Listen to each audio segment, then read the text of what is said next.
do you still feel there's a way to collect data in the aggregate that's going to allow you to go forward without putting individual account level data at risk? Could you explain a little bit more about the timing, how long this is going to take, and what you have in mind there?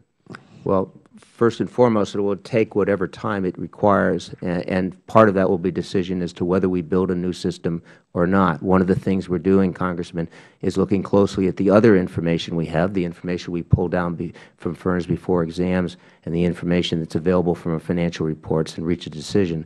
But if we do move forward with any proposal, it will go back to our board.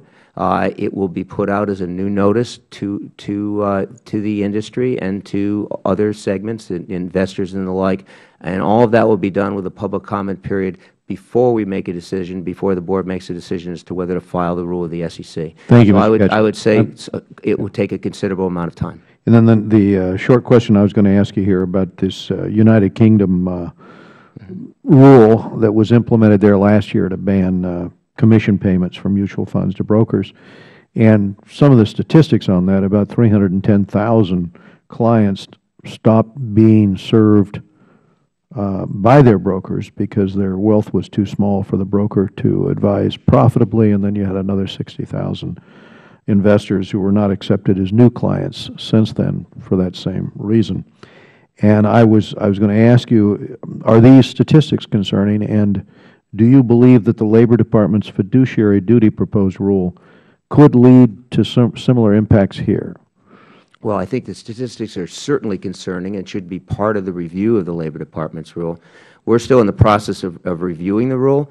I think the Labor Department made significant strides in creating a more balanced rule, but there are parts of the release and the description of broker-dealer business that we don't think is accurate. So I completely agree with your premise that moving to an environment where fee-only advisory accounts are the only effective way to operate in the United States is a very bad step, and that with respect to middle-class investors, the availability of both the choice between fee-only and commissions is important, and any steps that are taken should look carefully in ensuring that that type of environment remains in the United States. And I'd also ask you how you respond to criticism that SROs are becoming a fifth branch of government, and FINRA is starting to look a lot like a deputy SEC, as somebody said. Well, I don't think we are anything like a deputy SEC. I do accept that FINRA has a unique position that is different than other self-regulatory organizations, and with the merger with New York Stock Exchange regulation and our responsibilities, that does deserve very careful oversight. FINRA is way different than a government agency. It has industry members on the board. It has the ability for informal access through committees and otherwise with regard to industry members. Those persons get the opportunity to look at it on an informal basis at any rule that we propose or are considering proposing.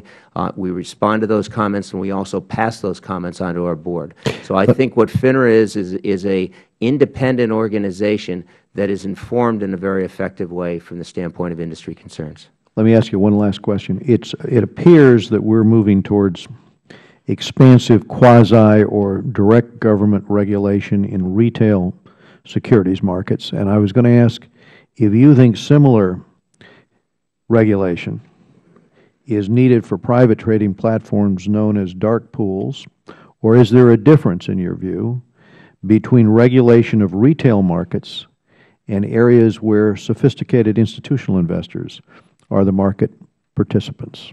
Well, it's an excellent question. I do believe there's need for greater transparency with respect to dark pools that are an integral part of the U.S. equity markets, and we, in fact, have had that occur from the standpoint of reporting requirements we built in. I believe there's a necessity for effective and aggressive oversight, and we try to provide that. I do think dark pools have a role in the complicated and sophisticated marketplace that we have, and we should ensure that that role continues to allow to occur, and it provides competitive balance and choice that is valuable. But to your point, I think it's a good time, and glad that the SEC has indicated their intention to step back overall and look at the equity market structure. Thank you, Mr. Ketchum. Thank you, Mr. Chairman.